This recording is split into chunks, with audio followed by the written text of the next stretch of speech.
Hello and welcome to another edition of Chalk Talk, made possible by the Basketball Coaches Association of Michigan. My name is Kara Liles, and joining us this week is Renaissance Girls Varsity Basketball Head Coach, Coach Dashaun Wood. Coach, thanks so much for joining us today. We're so excited to have you. Thanks for having me on. Of course. So you've been in this basketball world for some time now. Walk me through your whole journey. Wow. I've been playing basketball really for as long as I can remember. I just know when I was little, that was really the only thing I ever wanted to do. Back then we didn't have technology. So we was always outside playing on playgrounds or recreations, YMCAs, in the gym a lot. And it just always stuck with me until I got to high school, played basketball, and obviously went to college, Wright State Universities, played 4 years there, and then played a long professional year over in Europe. So, and now I've only been done about 3 years. So now I'm transitioning over into coaching to stay a part of the game. So you are from Detroit. What is it Correct. like being able to coach where you grew up? It's an amazing feeling. And I think one of the biggest reasons why I decided to do it was because I was from Detroit and I saw the path of how you can actually go through the process and achieve your dreams.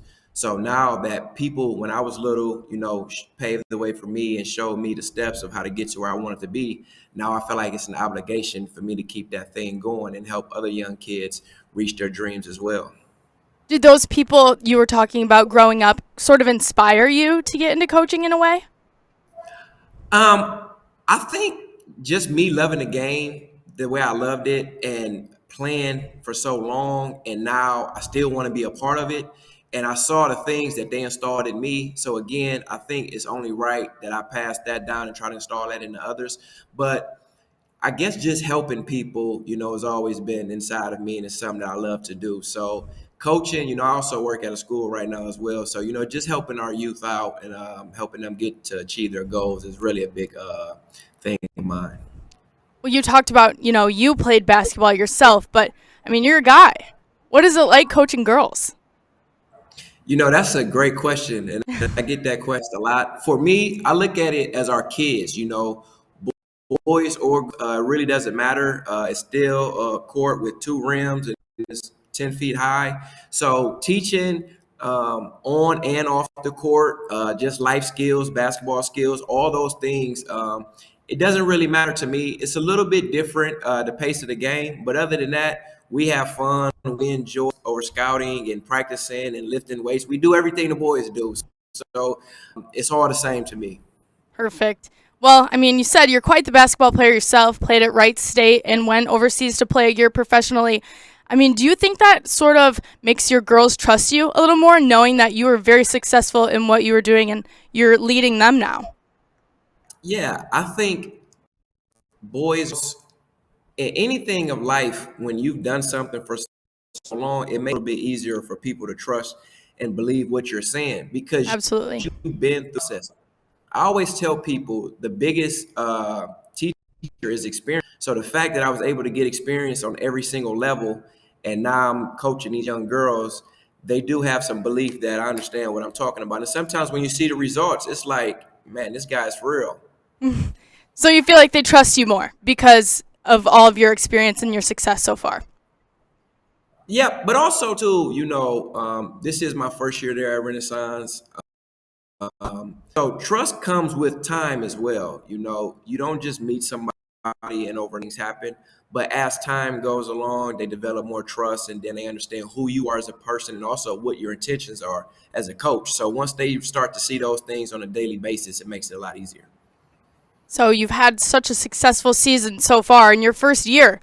How do you keep your team focused with it being such a long season?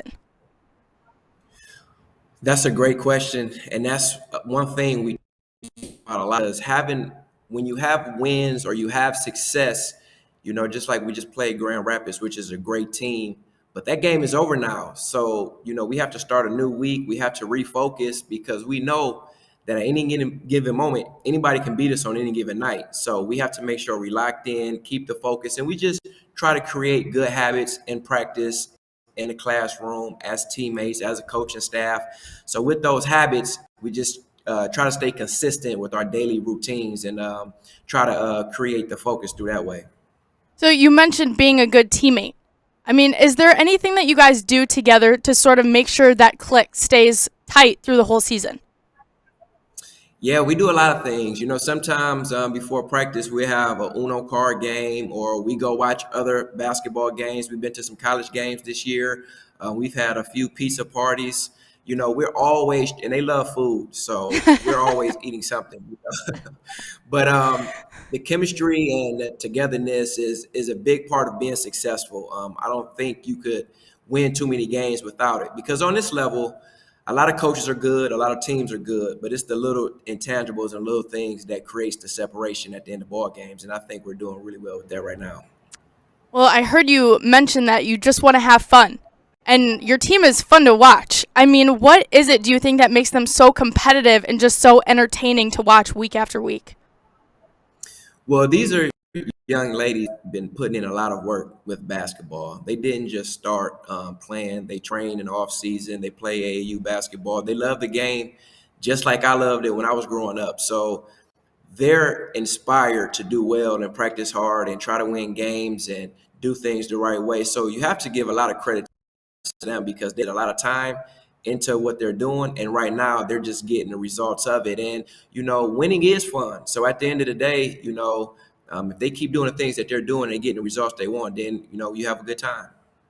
Is there a specific mindset, going into every game or going into practice every day? Is there something that you preach to these girls day after day? Yeah, well, again, we talked about a little bit earlier. It's just the focus, and I tell them, sometimes our practice is an hour and a half or 2 hours. We need them locked in and dialed in for that hour and a half or 2 hours, whether that's practice or a game, and whatever else they have going on after that. They got the other 20 hours to do it. So we want to make sure they're locked in, paying attention to details, again, because everybody has talent, everybody has good coaches, but the links and the details make a big difference. So we just try to reinstall to them about those details, work hard, have good practices, focusing in, doing good in the classroom, on being good on and off the court, because all those things go hand in hand. So, I mean, we mentioned that you're having such a successful season, the pizza parties, all the things you do with your girls outside of basketball. But I want to know if there's a specific moment this year that sort of stood out to you so far.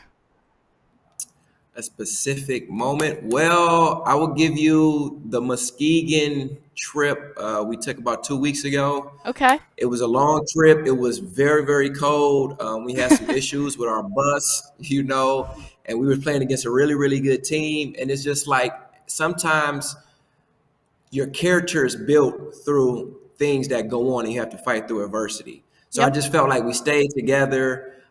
We took a long trip. We had a hard team to play. We were starting to get a little buzz about our school, for this season.